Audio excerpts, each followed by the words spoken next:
The most famous ferries in the world. These piers contain the emergency procedure displayed around the vessel. In the unlikely event of an emergency, you will hear 7 short blasts followed by 1 prolonged blast on the whistle. If you hear the signal, please make your way to the life jacket assembly points, following the assembly station direction signs displayed.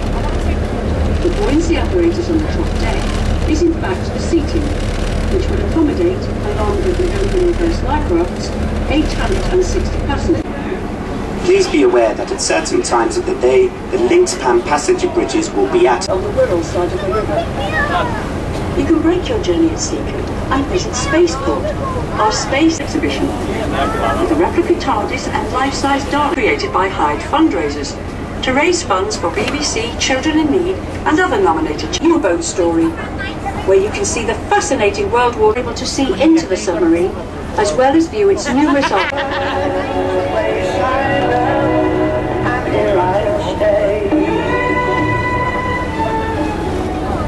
There's been a ferry across the Mersey at the back and to the left of the Liver building, with a golden square rigger ship on its lantern-top tower. The Great Port was built. In all, 7 miles of docks and 23 miles of quays stretch along the Liverpool foreshore.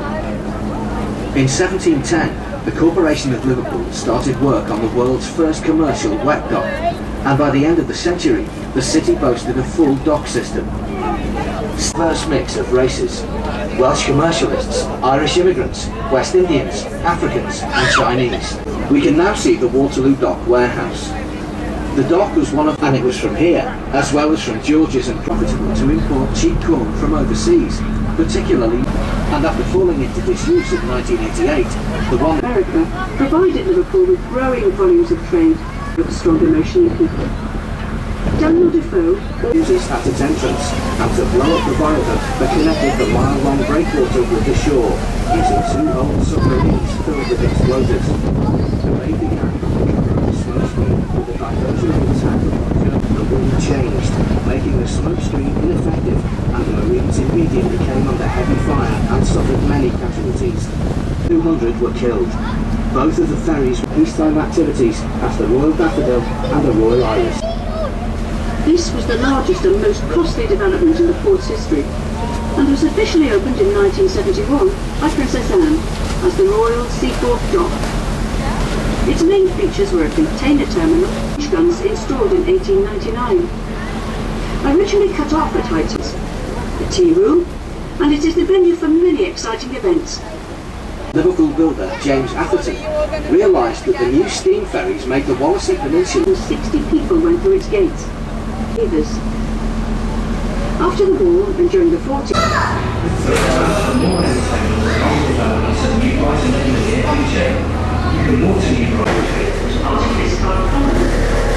in the early 19th century, parts of the common were sold off. Heavy duties were levied on almost all goods that moved in and out of the country. The Smugglers Act was crime. It was also widespread, and there were few juries which did not include members who were guilty of trading with smugglers. This area, Wallasey, was perfect for smugglers, because 300 years ago it was cut off from the knew it well. One of the most notorious of the smugglers here was known as Mother Redcap, who ran an inn which stood by the shore. This is Guinea Gap Baths, opened in the River Mersey and filtered. It obviously had an unusual quality. Pound attraction, covering the subjects of space and space travel. See replica characters and props that are sure to delight the fans.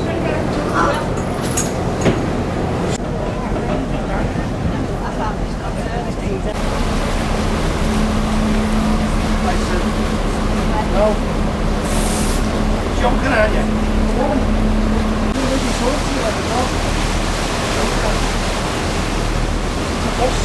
What's in the 40 minutes?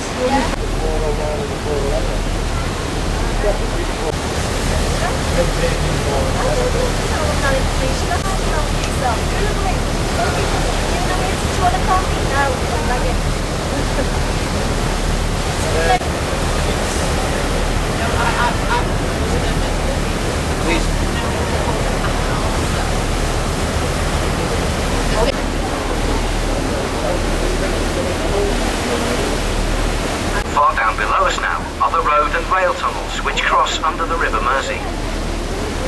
As we approach Woodside Terminal, you can see in the distance some of the elegant Victorian art paid for by the council and designed by Joseph Paxton, the famous designer of the Crystal Palace that featured in the Great Exhibition at Retton, with the formation of a number of park-based clubs.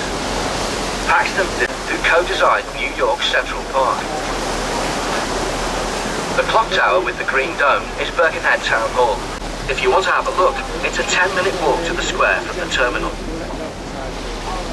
To the world, and opened in 1886.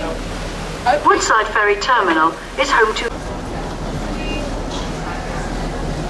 You will hear 7 short blasts, followed by 1 prolonged blast.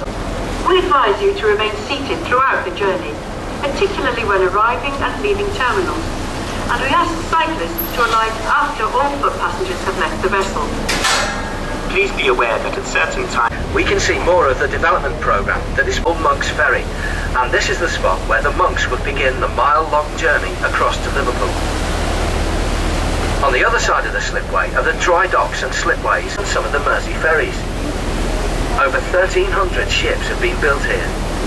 As we proceed across the river back to Liverpool, the stunning vista of the waterfront takes your breath away. Liverpool's bid for World Heritage status was approved by UNESCO in July 2004. The bid was based on Liverpool as a marine mercantile. The large white and glass construction that you can see behind and to the left of the Albert Dock is one side of Liverpool One, an innovative £950 million urban regeneration project that has transformed the heart of Liverpool city centre. To the world. On the right is the Port of Liverpool building with its impressive copper dome. Opened in 1900. Other famous shipping companies followed, such as the White Star Line, over the Titanic, and the Blue Star Line. Their magnificent line is built along the famous Princess Diana Street, which was for many years the longest for 1890, on their way to a new life in America.